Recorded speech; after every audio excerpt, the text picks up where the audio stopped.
We need to start calling this what it is. It's a kidnapping. A kidnapping is when you forcefully detain a person and move them from one location to another against their will. The Israeli government is kidnapping people, and it should be considered a war crime, just like if anybody else were to kidnap people during a war.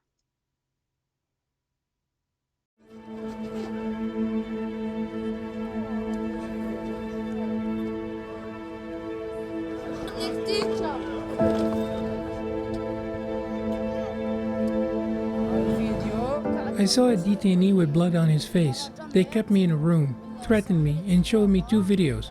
They said if you throw stones at the Israeli soldiers, this will be your fate.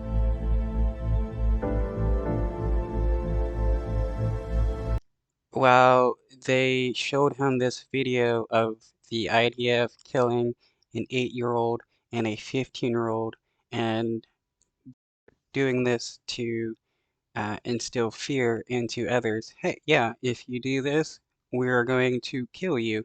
How is that not a war crime to kidnap a person and then tell them that you're going to murder them if they do something? And how is killing an 8-year-old and a 15-year-old child not considered war crimes as well? How is this self-defense if they're killing kids?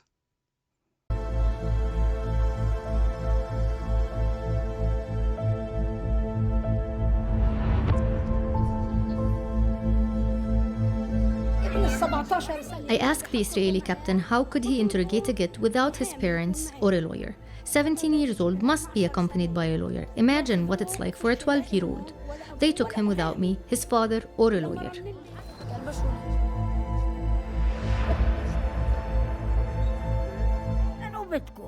When they came to detain the other teenagers, they searched his uncle's house and the other uncle's house too. We asked the army, "What do you want?" And they said, "Karim, Karim, all of this for Karim, this little boy?"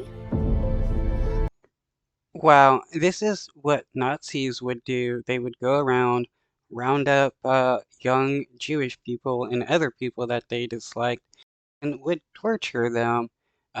Some of them would die in their torture, some of them would be released so that they could spread the word of fear about the Nazis.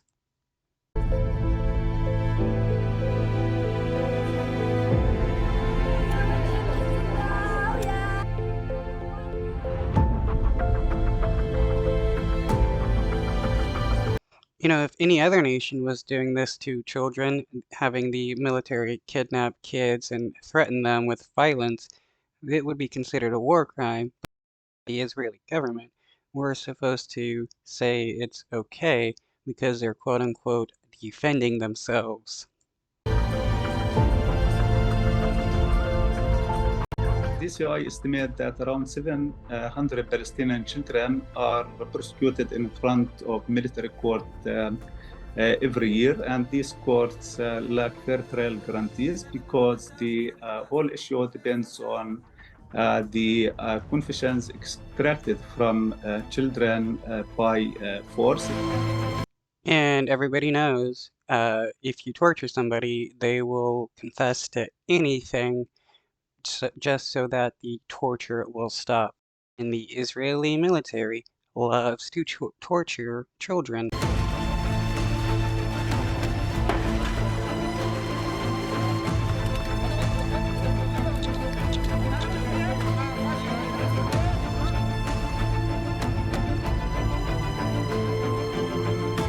The treatment of prisoners in general, among them children, becomes harsher, whether during their incarceration inside Israeli prisons or during the arrest, transfer, and interrogation process.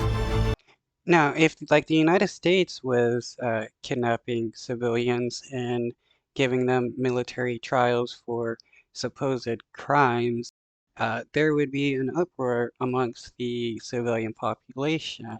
But because it's the Israeli government doing it to Gazan, we're supposed to claim it's okay because they're supposedly defending themselves.